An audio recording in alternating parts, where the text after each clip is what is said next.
Welcome to the next episode of Call to the Bar, International Law Over Drinks, a series of casual conversations about current issues in international law, life in academia, and whatever else is on our mind. Remember, in these conversations we are speaking off the cuff and without benefit of footnotes, and nothing we say should be taken to have been thoroughly peer-reviewed.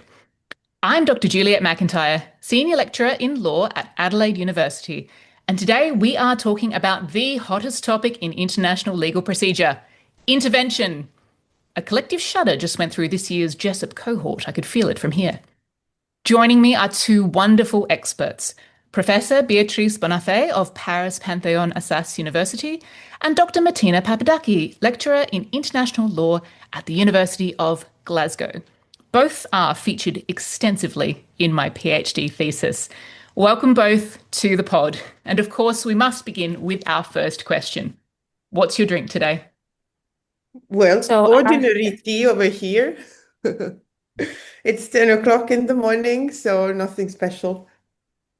Same here. It's again the morning, and I am getting by a massive amount of filtered coffee. So very good. Now, Tamsin will be cross at me if I don't ask what kind of coffee exactly it is that you are drinking, but you don't necessarily have to know the answer to that question.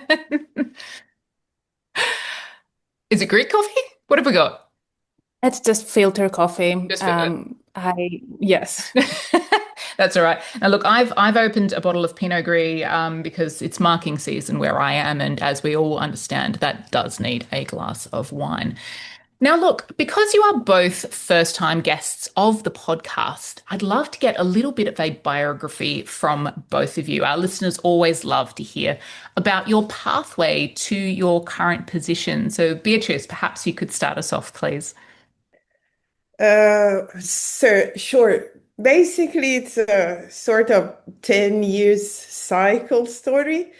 I did my PhD in Florence, UI, and then I spent 10 years at the University of Macerata, which is in Italy, Adriatic Sea, facing Croatia, and then 10 years in Rome on the other side. And this is my first year in Paris. Amazing. And what was it that got you into international law as a field? Were you drawn to it from undergraduate, or was it something that progressed in a different way? I enjoyed very much the classes that I had.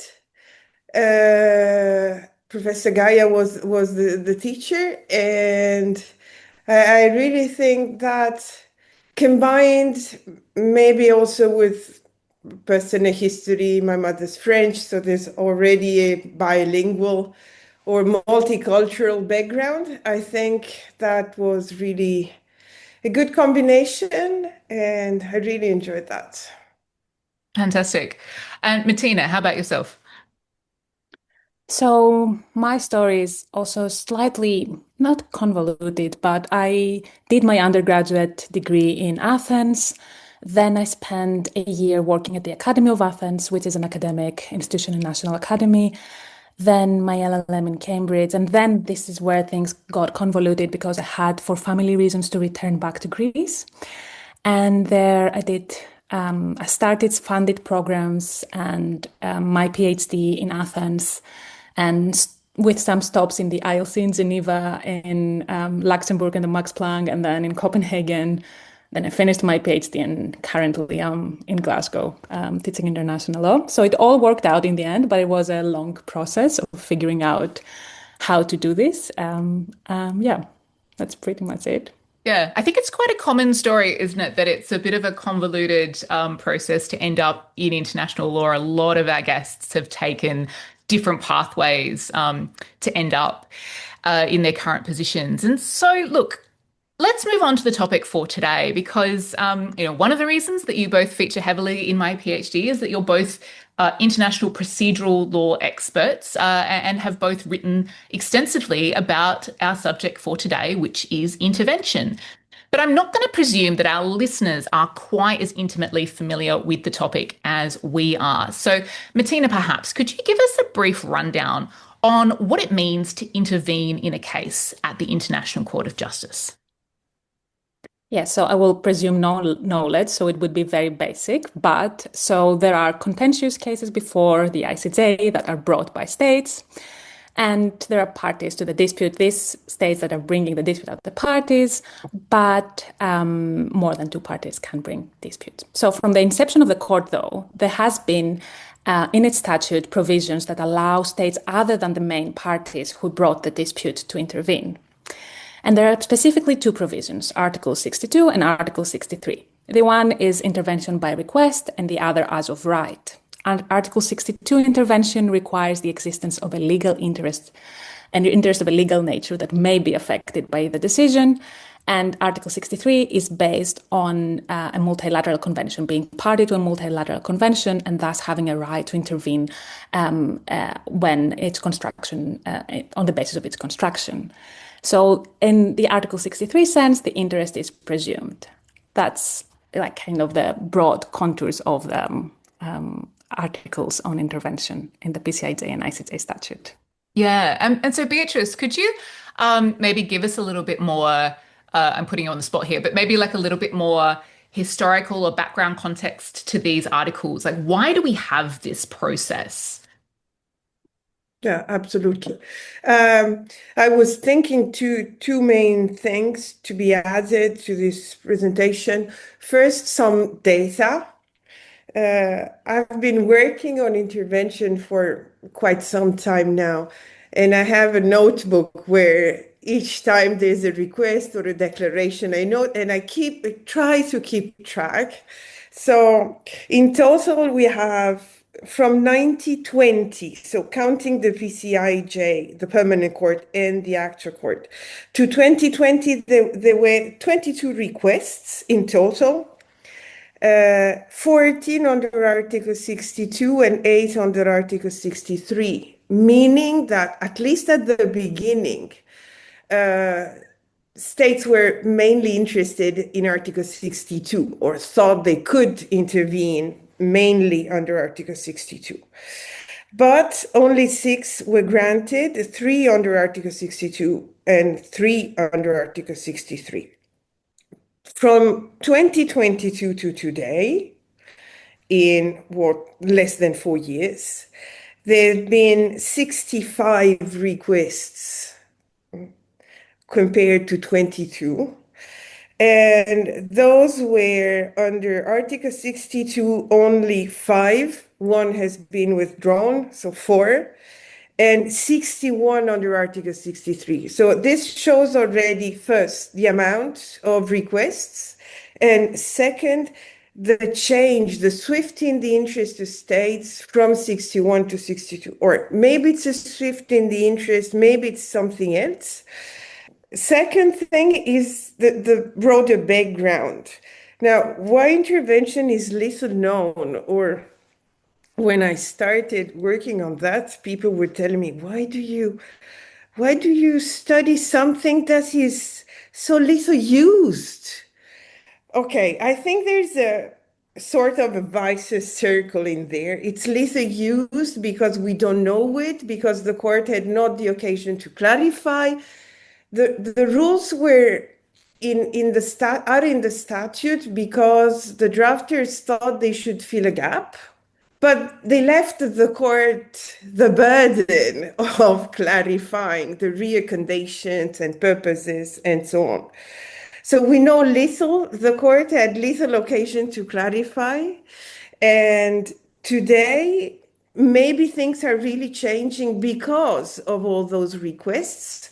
So what I would say is that Article 63 today is the object of a regular request or series of requests because the court has clarified the conditions for intervening under Article 63, while much is still to be done with respect to intervention under Article 62. So, second, just a final note that may be added to the general context. Matina has already mentioned that, but I think it's important, and maybe we can come back on that later on.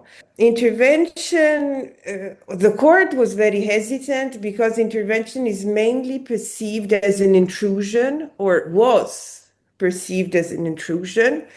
litigation is mainly bilateral, and having a third, someone else, or 33 thirds, showing up and wanting to participate in the proceedings is something that may disrupt a certain balance, or maybe it's just difficult to appraise because it's unusual. So I think the introduction of this multilateral interest in a typically bilateral litigation is something that we should take into account. Yeah, absolutely. Matina, yeah. And if I might go back a bit to also what you asked, Juliette, about the history, I fully agree with Beatrice that it's considered an intrusion because it's a system, it's a feature of the system that there is bilateralism, but it's also how historically it developed. So Article 63 was part of the Hague Conventions, not Article 63, the logic of Article 63, that you have an interest that's based on a multilateral convention, whereas Article 62 was kind of was unknown, and it wasn't sure, even if you read at kind of the drafting, what the drafters were getting at with this sort of intervention, and it hasn't been clarified historically. So there is also a historical lineage to the difference between the usage that we're seeing right now, I think. And yeah. I think that's such a good point, and it's probably something that we can come back to as well. This idea that there did seem to be in the drafting history, if you go back to those Hague Conference debates, this idea that actually when you're dealing with a multilateral convention, that it makes sense to have as much input as possible into what we think the correct interpretation of that instrument ought to be. But I'm going to put a pin in that because Beatrice, you mentioned this recent phenomenon of what Brian McGarry has coined the phrase of like mass intervention. We obviously saw in the Ukraine case, 32 interveners were admitted. In Myanmar and the Gambia case, we've got 11. And of course, we'll come to the South Africa genocide case, which also has a large number. And look, you were quite right when you said that it was something obscure. I mean, that was one of the reasons I picked it for my PhD. It was because it was so obscure. I thought this is safe. Nobody's talking about this except for some interesting scholars, and nothing is going to happen here. Lo and behold, it became the hottest topic. So, I mean, what do you make, either of you, what do you make of this phenomenon of mass intervention? I mean, one thing we have seen, and you mentioned it's an intrusion into this ordinarily bilateral system of disputes that we have, where you've got one state on one side and another state on the other. You know, there's a real question perhaps to be asked. Does having 32 states come and like back you up, essentially, as was the case in Ukraine, does this actually help in any way? Does it contribute to the resolution of disputes, or is it more like political grandstanding? What do we think we're seeing here? To be honest, I have some problem with this understanding of Article 63. In my opinion, there's really a big separation between Article 62 and 63. The logic is different, the purpose is different. So I may understand the intrusion, at least to a certain extent, under 62. But this reference to danger for the equality of the parties, and some scholars wrote 34-1, and so on. So the idea that taking sides was really the purpose of 63, I don't quite agree with that. My understanding of 63 is that there is a general interest, and Matina made reference to that. It is not to be demonstrated, but must be there. This general interest is really, really important to understand the logic and the functioning, meaning the conditions and the consequences of Article 63 intervention. And the court made clear already in Whaling that equality of the parties was to be taken seriously, of course, but it was not affected by intervention under Article 63 and repeated in the more recent decisions. what I see in Article 63 is one purpose: to have a uniform interpretation of general law. So we made already reference to the travaux préparatoires, or what was already provided under the Hague Convention. So they had in mind multilateral convention, but in reality, the references, we have general law, and that was what they had in mind at that time, the first multilateral conventions. But in reality, it's general law, and all having to apply this law must be somehow involved in the process of the interpretation of the law, or they should have a chance. And they have a chance at the price of being bound by the decision, of course, by the interpretation which is given. But the purpose of a state intervening, it could be taking sides. And I think there's always an overlap between the general interest and the individual interest, or the private interest to a certain extent, because you need a reason to protect the general interest somehow. But the purpose is to convince the court that your position is the good one, that this is the way in which the interpretation should be adopted by the court, or the line that the court should adopt. So to my mind, this taking sides is really not the primary purpose in Article 63. It's really the general interest. And that explains a lot why, when it comes to genocide, when it comes to the most important rules under international law, you have this awakening and states asking to participate in the proceedings. Yeah. Matina? That's the first, yeah. Yeah.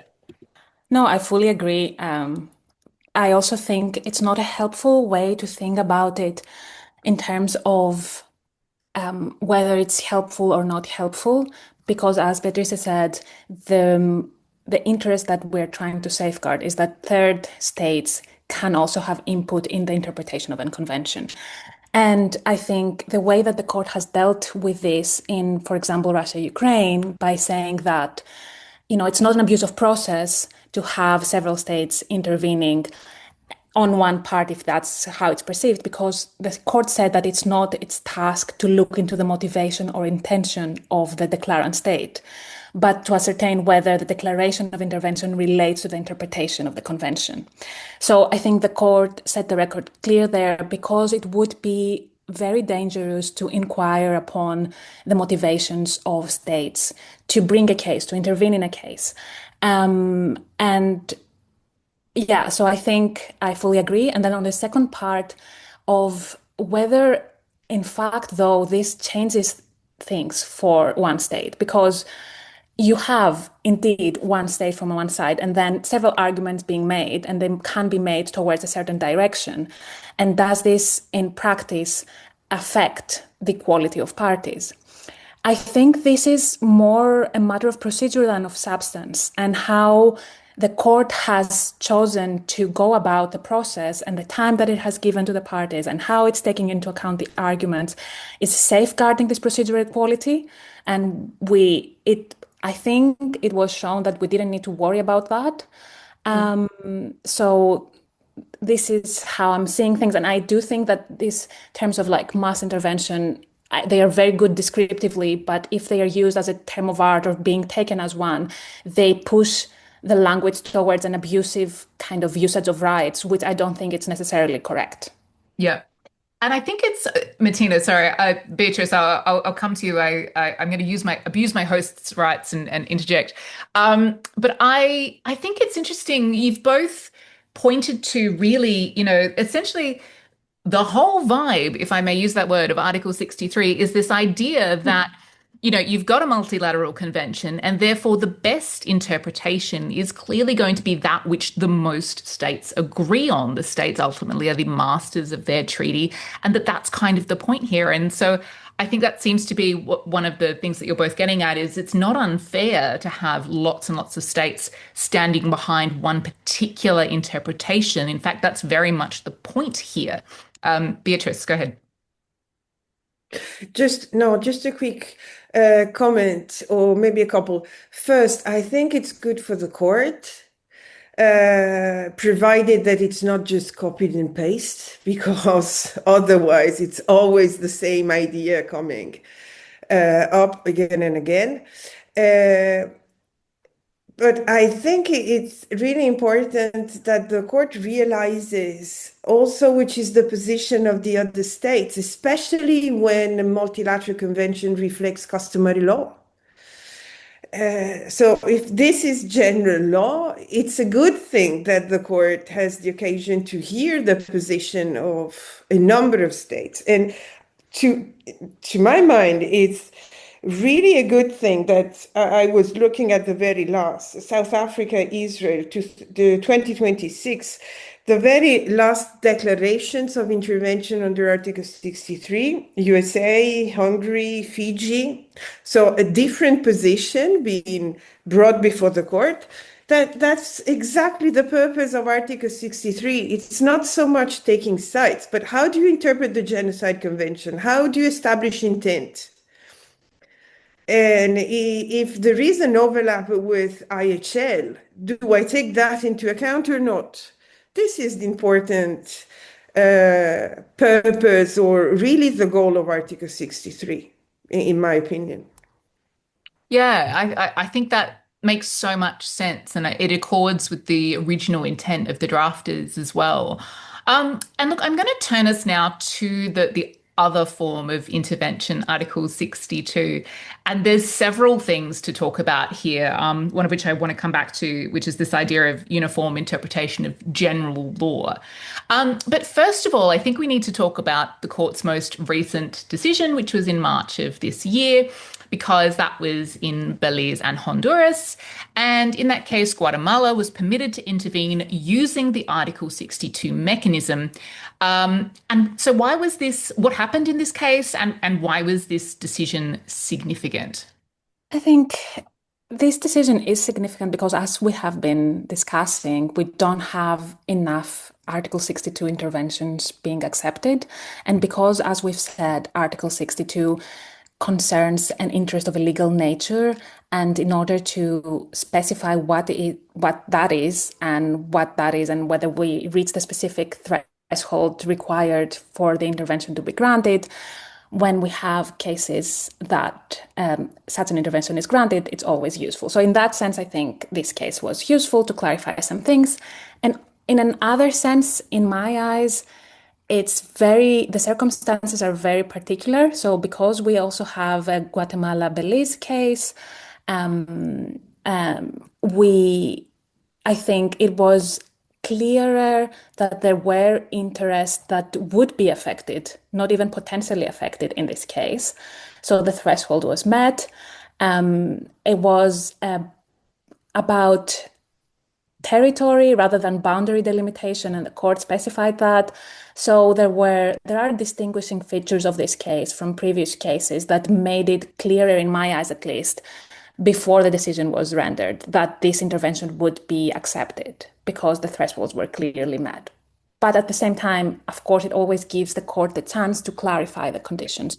And it did that in this specific case. It could have gone further and provided more guidance, but that's not always the best way to go about things. There's a reason for judicial economy, but yeah.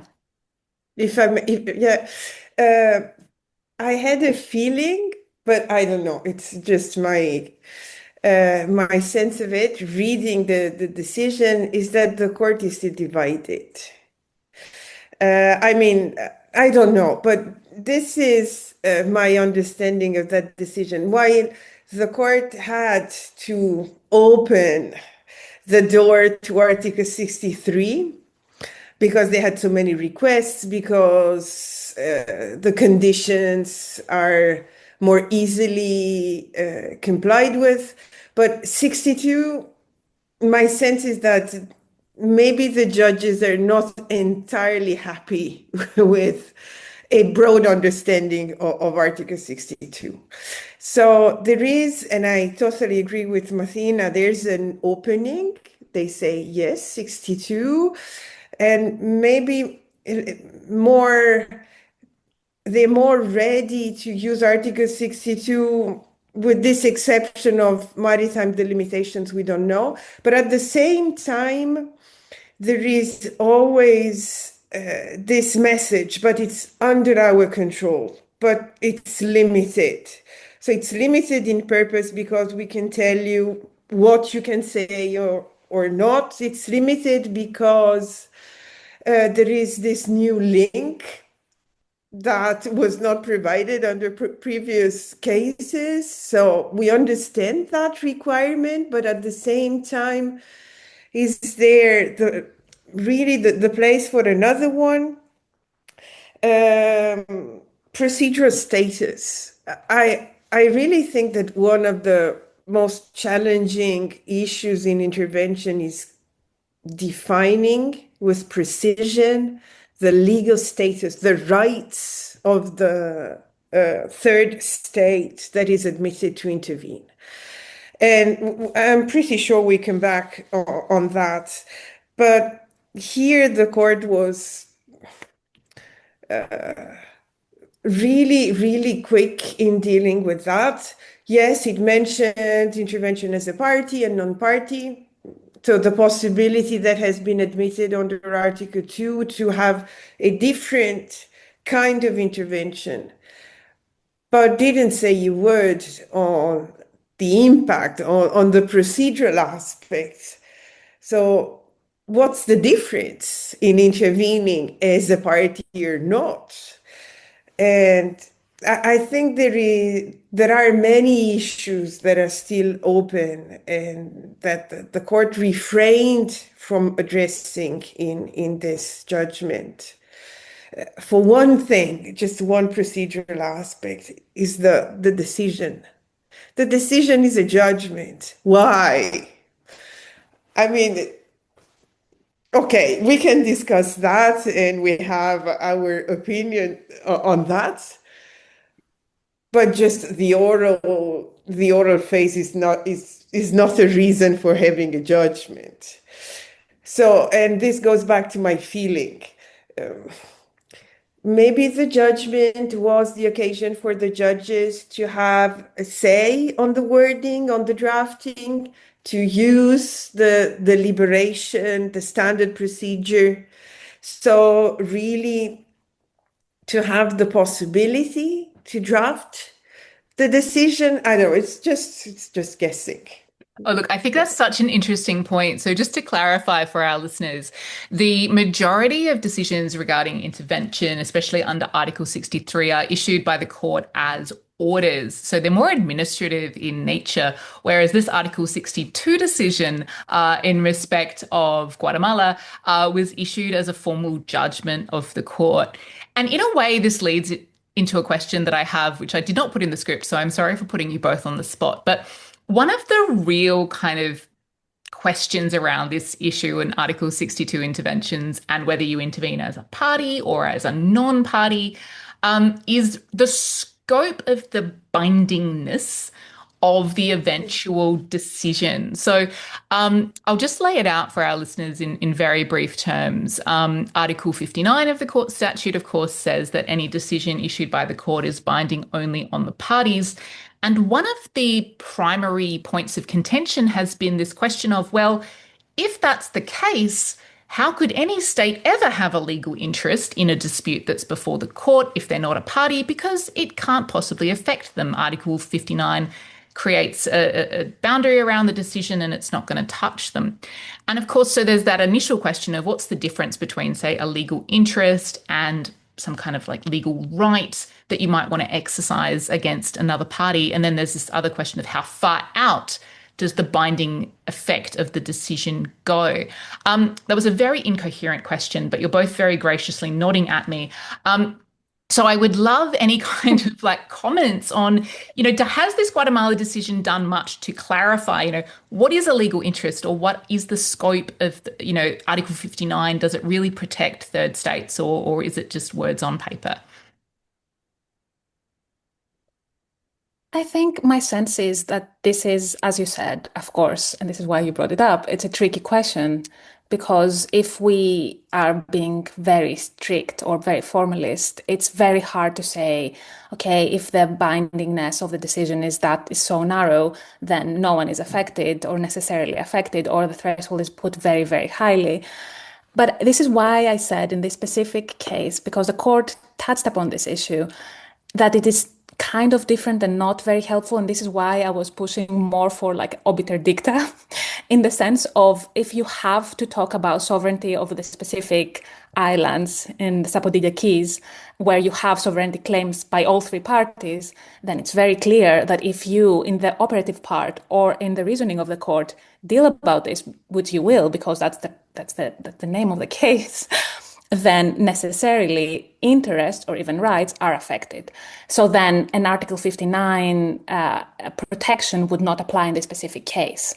But that doesn't go further than that. That doesn't resolve the general tension of how 59 and to what extent it protects third states.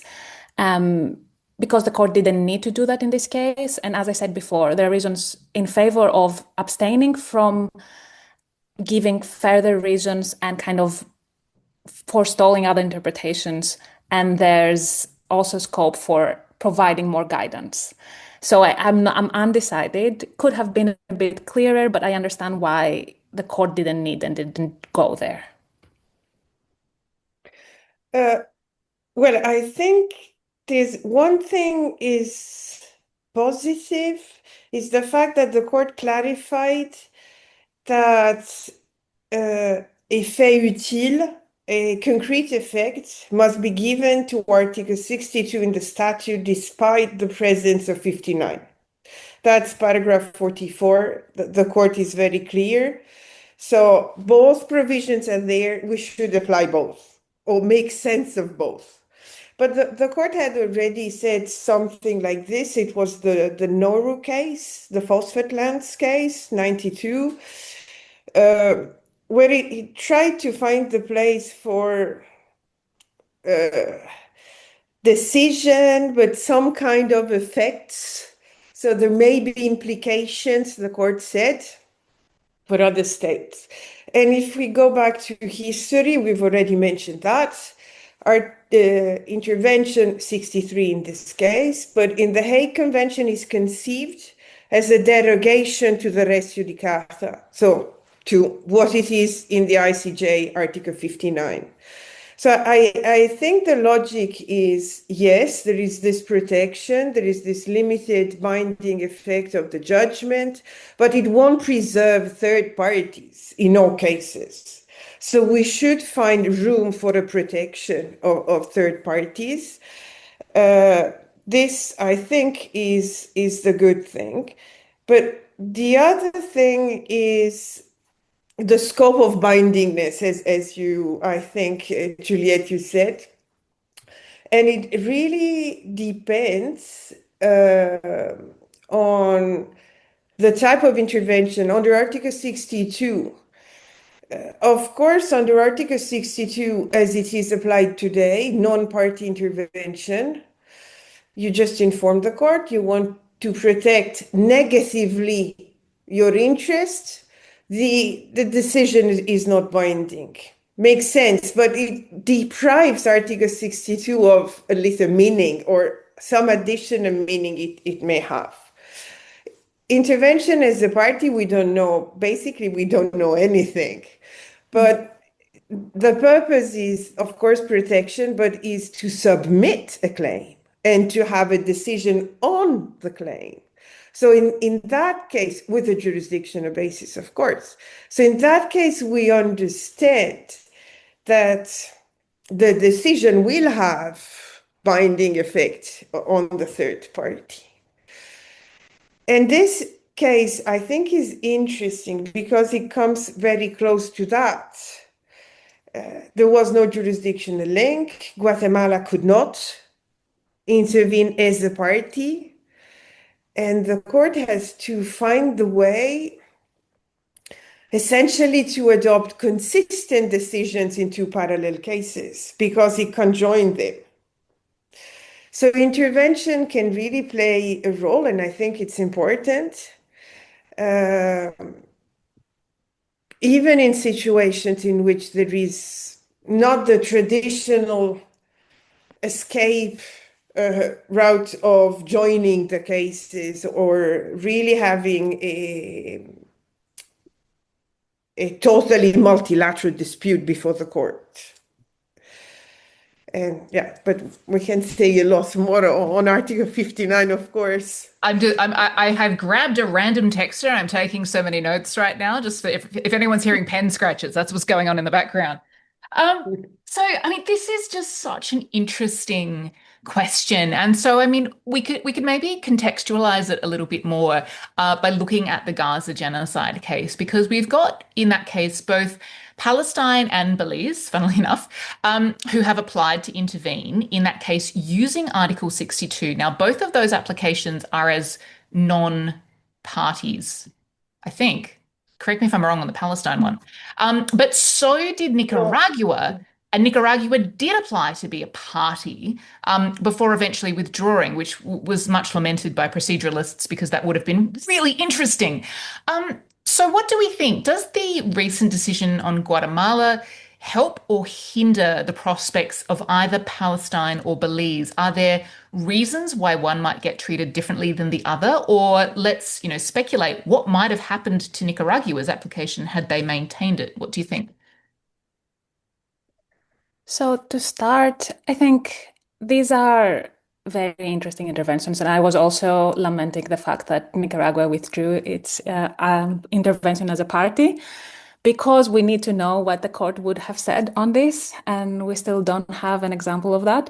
But yes, in terms of the actual existing ones of Palestine and Belize, and your question as to whether the recent decision affects them, I don't see how it could affect them because, first of all, they are filed at the same time with Article 63 intervention. So they are not, of course, on their own. And I think that can play a role. And on the other hand, if we focus only on the 62 element, because they are erga omnes obligations that are used as the interest of a legal nature to bring these Article 62 interventions, both in the case of Belize and in the case of Palestine, I think the Guatemala case is very distinct. So this would be the first time that the court would have to look into Article 62 interventions that are based on erga omnes interests. Both Belize and Palestine rely on erga omnes partes interest for the 62 intervention and talk about the Genocide Convention and how, since erga omnes obligations in the court's jurisprudence can allow a non-injured state to invoke responsibility and bring a case, this can also mean and should mean that they can also intervene under Article 62. And Palestine differentiates that and says that if this is unknown to the court and hasn't been done before, so we have an added reason because we are specially affected, because South Africa's application mentions the Palestinians and Palestine. And so under Article 42b, Roman 1 of the Articles on State Responsibility, Palestine is specially affected. There's a further reason for this to be accepted by the court. So it's very interesting, but we don't have any precedent for this sort of claims, for this sort of constellation of events. So we don't know. And in terms of speculating about the intervention as a party, I still don't know. I feel like the court would not have liked that. It's my sense and my prediction, because as Beatrice said, the court has been strict with Article 62. And I think this is, if we're talking about vibes, I think this is the vibe of Article 62. It's more restricted and more safeguarded. And to intervene under Article 62 in such a highly politicized case as a party, I don't think would go down well. I can say more, but I will let Beatrice give her views and we can come back. Well, I mean, it's really difficult. Palestine, if I'm correct, I haven't checked, but if I'm correct, Palestine request does not specify whether they want to intervene as a party or not, or a non-party. There is room, I think, for saying that they could intervene as a party, I mean, being specially affected, if we follow this distinction that was made during the codification of state responsibility and somehow relevant, but still to be discussed. So Palestine is clearly affected. Poland, it's another interesting declaration under Article 62 in the Ukraine versus Russia case. They asked to intervene as non-party, but they really underscore their closeness to the events, their ties with Ukraine, and so on. So historical involvement in that region with Russia. So I think that in that case, there's really the sense of being especially not affected, but involved in that case for maybe simply historical reasons. But anyway, so should we distinguish this? I really don't know. I really think it's difficult to predict. The erga omnes basis for intervention could possibly be limited if it's a non-party intervention. As we were saying before, the court has been very clear in limiting intervention, and the court can always say, I would never take that into account. Because in the end, when you have 10 minutes to present your arguments and you have submitted, I don't know, maximum 20 pages or whatever, this type of intervention comes very, very close to amicus curiae. So, okay, this is, again, but my feeling is that the court is trying to make a distinction, not so much on the conditions for being admitted to intervention, but on the procedural status of the third intervening party. So trying to differentiate, trying to distinguish a limited intervention under Article 63, maybe a little more under 62 non-party, strong intervention.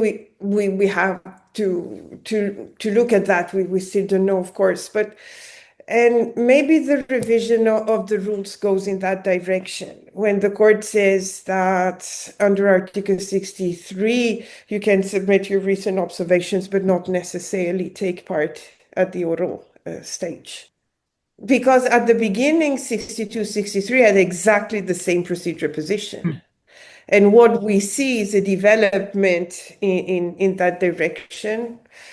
So I don't know. I think that the legal interests being affected is already a very difficult condition to be met. And if we add another condition, I don't know, but that's just my feeling. Okay, so podcasting being a famously visual medium, I just need to paint a picture for people, which is that I'm crawled up into my chair in a little ball here because I'm so excited. Okay, I have a question that is in development as I'm speaking, so walk with me here. Okay, so the first thing I want to observe is that anyone looking at the Gaza genocide case is going to see Palestine's intervention and is going to say, well, obviously. Of course, Palestine needs to be in this case somehow. I mean, it's about them. And so one, I guess, comment or observation is that the court has often treated intervention as related a little bit to the question of the representation of the argument or the interest. And I think that there's something to be maybe developed here where the court can quite easily say, well, clearly Palestine is intervening as the representative of the people of Palestine, whose self-determination is at stake, whose very existence is at stake, is the question at issue here. And that is a unique representation or a unique perspective that can be brought to this case. Whereas when it comes to Belize or Nicaragua, as you've both very beautifully explained, those interventions are based on the premise that the interests at stake under the Genocide Convention are erga omnes / erga omnes partes, both apply in this situation. There's a real question, I think, as to whether that interest is sufficiently unique or is any different to the interest that South Africa has in bringing the case in the first place. And so maybe there's a question to be asked as to whether or not they're going to add anything useful for the court to this claim, or whether it really is getting into the territory that we were talking about before with Ukraine of just going, yeah, we also think this is kind of bad. And I just want to also draw a link. Beatrice, you mentioned at the very beginning that you were taught by Professor Gaia, and of course, he's one of the leading advocates for an increased use of intervention for common legal interests across not just treaties, but also customary international law. So this argument that, if you've got an erga omnes kind of interest, then everything that should satisfy the condition under Article 62 that you have a legal interest, but the court hasn't so far accepted that. That was a lot, I appreciate. But I would really welcome your thoughts or comments on this. Do you think that the court is going to take this as an opportunity to either shut down completely that position that you just can't intervene on the basis of erga omnes interests? It's not sufficiently different, unique, special, whatever words you want to use in that context. It's not enough of a developed interest because it's already being represented by the applicant state in this case, whereas Palestine can be differentiated on that basis. What do you think? No idea. I'm not in the deliberation room, so I have no idea. One remark would be, I think in general terms, we should find the appropriate, if not the ideal, procedural instrument for protecting all those interests. And the court can do that. They are the masters of procedure, and they simply can modify the rules or find the way to accommodate those different interests. We mentioned that with the equality of the parties. The court could perfectly combine and balance equality of the parties with 32 interventions. So, but the other thing, when you say the special contribution that, for example, Palestine may give, that brings to my mind the advisory proceedings and the question of the participation of non-states or other entities. The court was very clear in formal terms in rejecting private parties, non-state actors, but the court had admitted the authors of the declaration of intervention in Kosovo, in the proceedings concerning Kosovo. The court admitted Palestine when it was not yet recognized as a state at the UN level in the 2004 proceedings for the Wall opinion. I don't know if there's a link in that, but clearly the court has recognized when some actor could be beneficial for the proceeding, for the better administration of justice. And that goes back, I think, again, to the procedural power the court has. Matina, go ahead. I'm literally just taking notes while we're sitting here. So my brain is exploding because there's so many things that I would like to add on this, because I think it's super interesting and super topical. And there's so many threads to unpick. I do think that in my eyes, it's clear, at least, that when you have something that's erga omnes, um, right, an erga omnes partes that gives you the right to bring a case that satisfied the legal interest requirement. The issue is, in my eyes at least, whether that may be affected. Because I think the condition of Article 62 has these two limbs and you should be able to separate them. And so I do think that the court can perfectly say, of course, there is a legal interest, but will it be affected? How will it be affected? Because the purposes for Article 62 intervention are to safeguard that interest. And if it's not going to be affected in a specifically individualized way, is that a proper use of Article 62, in my eyes? I do think if we would like to make predictions, and of course that's a dangerous game, but I will try. I do think that the court will not shoot down anything, will be kind of will not say more than is actually needed. And I do think it suffices to see those interests through the lens of Article 63. Whether Article 62 will bring an added value in these cases, I'm not very certain.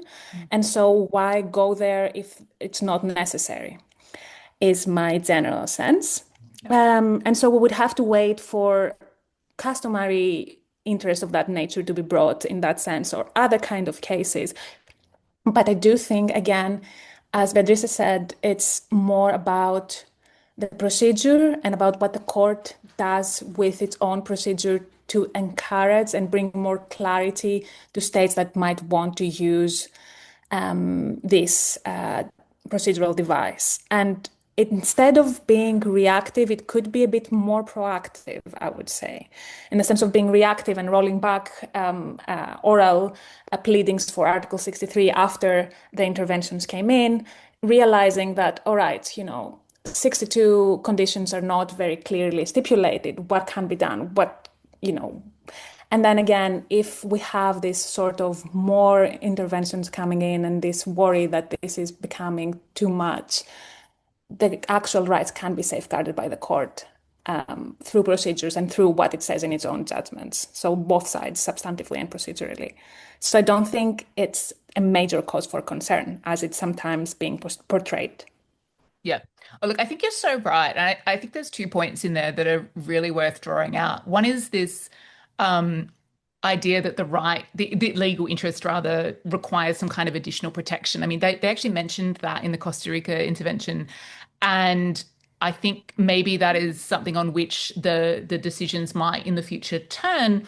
And this is just my own idea, and probably everyone thinks I'm stupid. But this idea of there is a differentiation between just having an interest and an interest that requires some kind of engagement with the dispute settlement process because it needs additional protection in this particular context. So that might be something that the court does.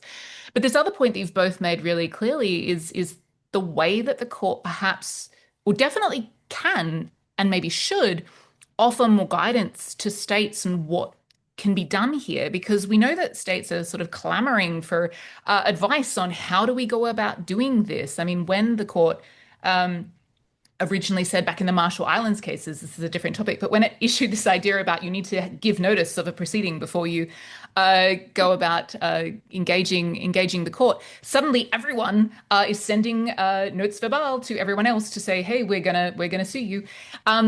This was grabbed onto by states as advice on how to get your case successfully before the court. And so I think here we can see that states are obviously very interested in using intervention as a tool for either getting their own views on the interpretation of a convention before the court, or for other reasons. Obviously, as you indicated, Beatrice, these genocide cases deal with really enormous questions of great importance to the international community, and we're seeing the court used more and more in that way. So yeah, there's perhaps space for the court to even maybe go back to using its practice notes and all of those kinds of things that it used to issue and doesn't seem to do anymore. How do you successfully intervene? What do they think these interest of a legal nature really is? It would be great to see some more clarity on that. But look, Obviously, in recent years, the court's jurisprudence has made some really rapid developments. We're not bad-mouthing the court. We all love the court. Procedural changes have been made to speed things up. The court will make orders about admitting interventions on the papers without a hearing anymore. If you could sort of pick one thing that you think is really still missing, what do you think it is, or what else would you like to see the court do in this space? Should we be trying to limit these interventions, or should we be embracing this as a more multilateral form of dispute resolution? What's your dream for the court here? You go first. Yes. Okay. Well, that's a difficult. I think that was the hardest question of all. But first of all, as a scholar, I would like more interventions just to find out, the requirements and all of these things. But if we move past that, I am not in favor of more or less interventions because it would depend on the case. And I don't think they necessarily inherently a good thing or inherently a bad thing. So I wouldn't, push for more or less interventions. And in terms of what I would like to change potentially, I think again, because the court can and does change its rules, maybe, for example, in Rule 81, paragraph 5, where you have the conditions of like how you submit an Article 62 intervention, and you have the agent does that, and then it has to have the object of intervention and any jurisdictional links or whatever. There is space to condition how you even apply for an Article 62 intervention that's more guiding, and thus you don't need to then wait to see whether the requirements are met by the courts through the court's judgment or order.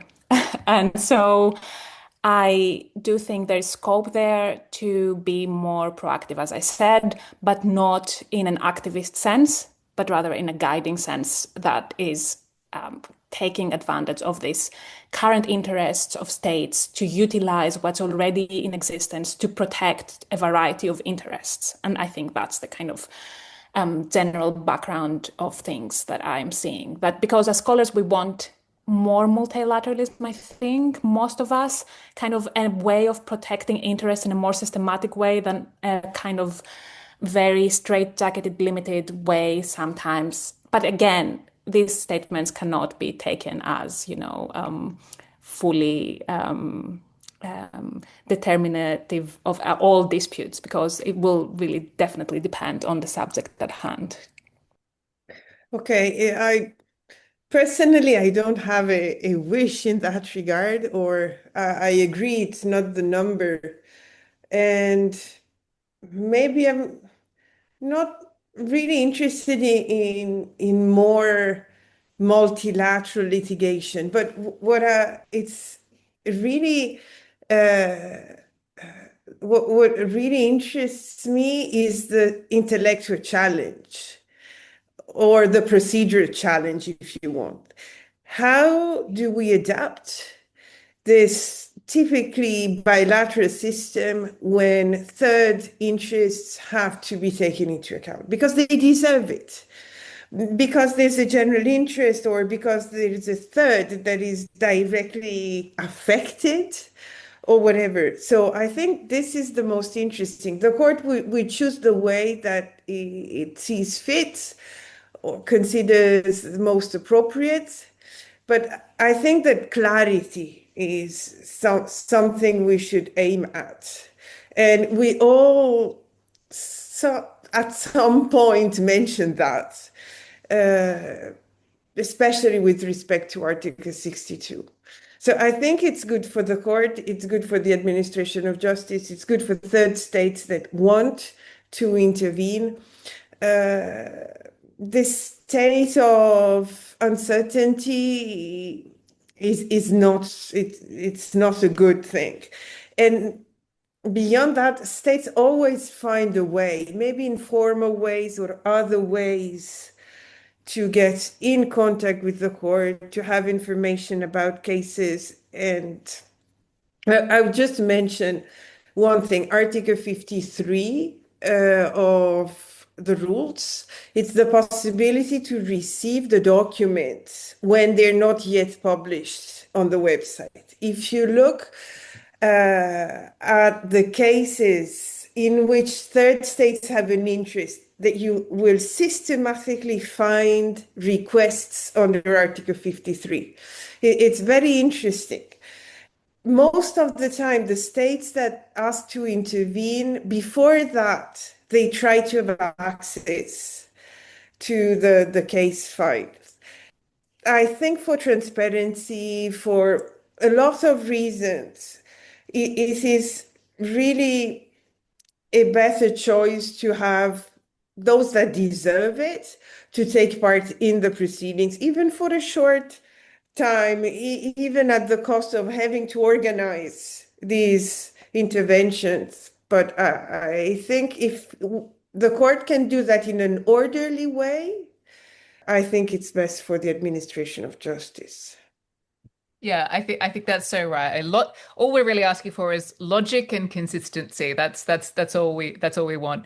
And now look, I could honestly talk about this all night, but we do need to actually wrap up the pod. And of course, in wrapping up these episodes, we always ask our first-time guests 3 questions. Now, you're both first-time guests this time around. So what I'm going to do is I'm going to ask each question and then have you both answer rather than doing 3 and 3. So our first question for you both is, of course, what recommendations do you have for anyone who would like to know more about what we've discussed today? This is a chance to plug your own work.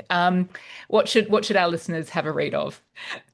I'm not trying to be sycophantic, but I will suggest 2 articles that are, one is for yours, Juliette, which is the Ukrainian Journal article on procedural values and intervention before the ICJ. And the other one is the Questions of International Law by Beatrice, article of 2024 of impacts of substance on procedure, genocide litigation before the ICJ. And I will explain why, because it really ties well with what Beatrice said in her last answer, which is what interests me about intervention has always interested me, even when it was obscure, which is when I also started dealing with intervention, is the logic behind it and the underlying values and the underlying conflicts of like substance procedure, of the values that are brought forward and how they clash or not. And all of those things, both of you are looking into in those publications. And I do think instead of focusing on current practice, focusing on the underlying tensions is the way to go. And I would suggest these writings for that reason. I promise I didn't pay her any money to make that recommendation. Thank you. That's so kind. Beatrice, what would you recommend? Because, okay, I would took a different direction. Mine would have been a really straightforward answer. Read the cases, especially the declaration and opinions of judges, because in that way you understand where the challenge is, what the problem is, and the different ways it can be tackled by the court members. Yeah, I think that's so important, going back to the original decisions and really understanding what was said. So our second question, and this is again me taking notes for my own purposes, what are you working on at the moment? What should I add to my reading list?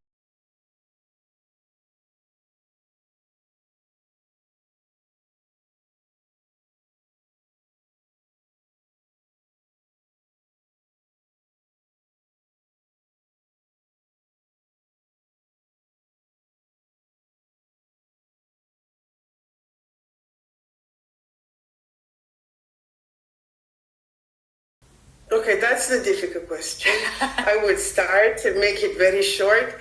I should be writing my Hague course, but I've been distracted, many projects, new life abroad, but sources, there's always a connection with procedure, but now, yes, I'm turning to sources of international law. That's really, really interesting. That's also very interesting because I also should be working on my have a forthcoming monograph with CUP on general principles of law. So sources. And I should be working on this, but there's a lot of marking, as Juliette said. It's the marking season, so there's a balance that needs to be found on that. And I'm also waiting for the ILC to finish its work on that. So hurry up, ILC. I'm sure some of you must be listening. And now look, this is often the question our guests find the most difficult, which is, what is your current escape route? At some point, we all have to do something to take our mind off international law. So do you have any recommendations? Are you reading something, viewing something, listening to something that you particularly enjoy? Well, for me, it's most of the times literature. Because I have this tendency of reading a lot for our profession and reading in an instrumentalist way. So not having time and going through things fast and trying to combine ideas and try to do all of that. And I think my escape is always trying to slow down. And literature has this effect because you need to pay attention differently to the text and the words. And I'm currently reading a book that I can recommend, which is completely unconnected to anything international law. And it's called Big Kiss Bye Bye, and it's by Claire Louise Bennett. She's a UK Irish residing author. And it's just, the prose is very beautiful. It's very diaristic in style. And it forces my brain to engage with vocabulary and with thoughts in a different way. Beatrice? Yeah, noted. I read a lot, novels or essays, that kind of things. But what really helps me in cleaning my mind is doing very concrete things. So I mean cooking, or I'm trying to grow flowers on my terrace, or just do it yourself, the little kind of things where you immediately see the results. Because the intellectual work takes so much time, and you have to go through draft and revision to think about, you're never sure, and so on. But with those kind of things, here it is, and you can be immediately satisfied. I think that's wonderful advice. Professor Bonafè tells us all to touch grass, quite literally. So thank you both so much. I've had a wonderful evening talking about procedural law with you both, and I hope you can both appear on the podcast again. And to our listeners, good night, good morning, wherever you may be, and we'll see you next time. Bye-bye.